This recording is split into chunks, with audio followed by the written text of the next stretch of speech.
City update ન્યૂઝમાં આપનું સ્વાગત છે। નવસારીમાં એસઓજીની મોટી કાર્યવાહી, ગેરકાયદે હથિયારો સાથે મધ્યપ્રદેશના 2 શખ્સ ઝડપાયા। ગુપ્ત બાતમીના આધારે એસઓજી ટીમે 4 ડિસેમ્બરના રોજ નવસારીના ગ્રીડ ઓવરબ્રિજ પાસે વોચ ગોઠવી હતી। વોચ દરમિયાન 2 શખ્સ શંકાસ્પદ હાલતમાં ઝડપાયા। કપડાની થેલીમાં છુપાવેલી મેગઝીનવાળી દેશી પિસ્તોલ મળી આવી। કોઈ પણ કાનૂની પરવાનગી વગર હથિયાર રાખતા બંનેની ધરપકડ। મુદ્દામાલમાં દેશી પિસ્તોલ અને મોબાઈલ મળીને ₹23,000નો માલ કબજે થયો। પ્રાથમિક તપાસમાં ખુલ્યું કે બંને હથિયાર વધુ ભાવે વેચવા નવસારી લાવવામાં આવ્યા હતા।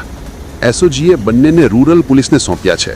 હવે સપ્લાયર અને સમગ્ર નેટવર્ક સુધી પહોંચવા તપાસ તેજ ગતિએ ચાલી રહી છે। નવસારી એસઓજીની કાર્યવાહીથી ફરી એકવાર ગેરકાયદે હથિયાર ચકડોળ સામે કડક સંદેશો ગયો છે। સિટી અપડેટ ન્યૂઝથી સુફિયાન મુલ્લા જોડાયેલા રહો, કારણ કે હવે શહેર નહીં સમગ્ર ગુજરાત કહેશે આ છે સિટી અપડેટ ન્યૂઝ। વિડીયો બંધ કર્યો ને।